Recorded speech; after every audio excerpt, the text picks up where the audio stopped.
So today I had a comment on a video, and it was a very good comment actually, and I did largely agree with what the person was saying.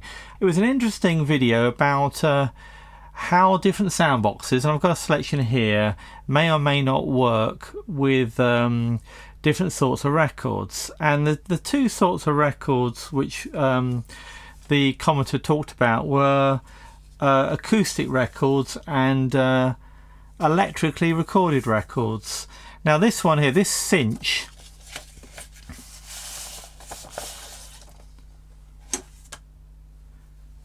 now this is an acoustically recorded record, and what do I mean by that? Well, basically there is no amplification used, no electricity used to record it.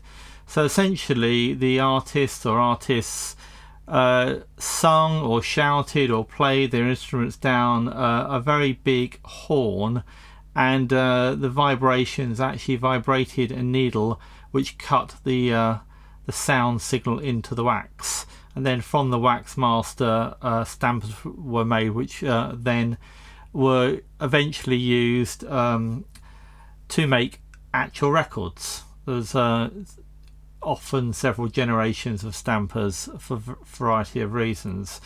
Anyway, so that's an acoustically recorded record, and acoustically recorded records are the earlier type. They go up to about 1925-ish, although like everything in gramophones and phonographs, there are always exceptions to the rules, but essentially up to about 1925, and they tend to be quieter, they tend to be less distinct. And you may ask, well, how do I know this is an acoustically recorded record? Well, it's a cinch record, and the cinch label I believe went out of production in about 1916, so there's no way this is electrically recorded. So that's an acoustically recorded record. If I just put that to one side. Now this record here is the other main type, which is electrically recorded, and it does actually say electrically recorded at the top there. And certainly when electrically recorded records came in, they tended to say so, because it was a marketing feature. It's something that people wanted to know about. And although, you know, some early electrically recorded records didn't sound that great, very rapidly they got the technique right and were able to create really good loud or louder records which had more information on them. Really, there was more recorded in the audio signal, because they used a microphone and they used a valve amplifier to actually drive the stylus that put the signal into the wax. It was still using wax as the master, and that was put through a process which ended up making the stampers to make these records. So this record, I happen to know, is going to be somewhere between about 1928 and 1932, because that's the approximate range that the Piccadilly label was in production for. So that's electrically recorded. Now there will be some records which are made after 1925 which are acoustically recorded. The famous singer Caruso, I think he died in about 1924, something like that, certainly before electrically recorded records came in. So although they may have processed his records, I think in one case they've actually replace the original orchestra with a different orchestra. Largely records which feature him singing are going to be acoustically recorded, because that's all that there was when he was actually alive. So what the commenter was basically saying was that for acoustically recorded records, diaphragms, these transparent diaphragms, now he mentions glass, I'm not sure whether he really means glass, these are suitable, whereas for electrically recorded records the later aluminium diaphragm or metal diaphragm ones, and this is the type from the video that he commented on, or they commented on, and that's another example there with the lid off. That's had a bit of a repair. It's not as clean and sharp as it should be, but that's essentially what he's saying. And yeah, and I think by and large,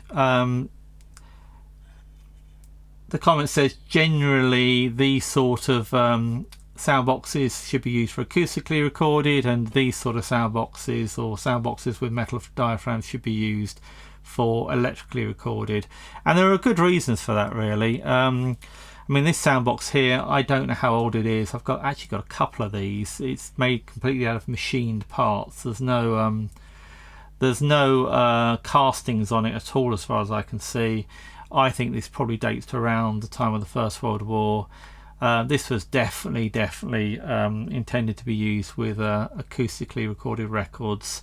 It could certainly be used with electrically recorded, but it's not designed to be. The actual material in there is mica. It does look like glass, and in fact glass can be used. I mean, I haven't got a glass diaphragm, but I do have these phone protectors, or phone screen protectors, which are glass. I've got several of these. They do, you think they're plastic, I mean, and they do flex. I mean, you can actually probably see there, you know, that flexes. It doesn't immediately break, it flexes, but it is actually quite brittle and it will break. And I've demonstrated that in another video some time ago.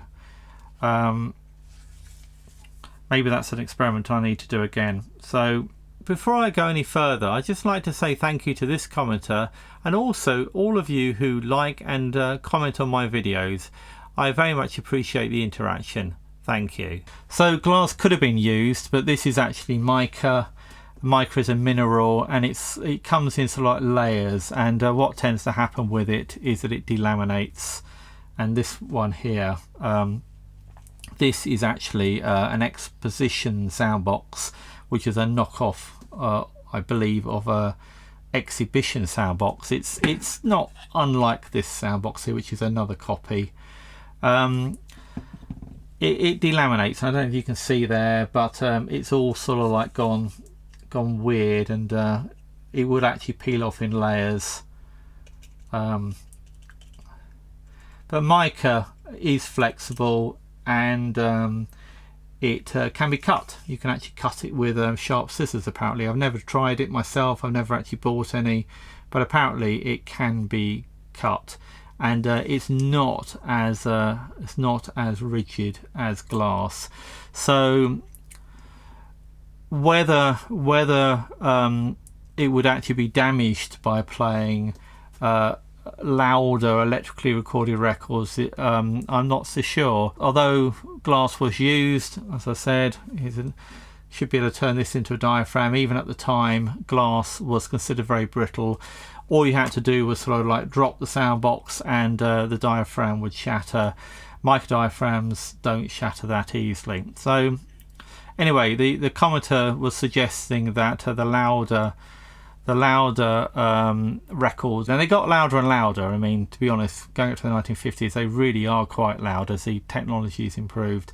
But the suggestion is that the louder records would actually cause the diaphragm to get minute cracks. Now, that may be possible, and but I'm not aware that that is the case.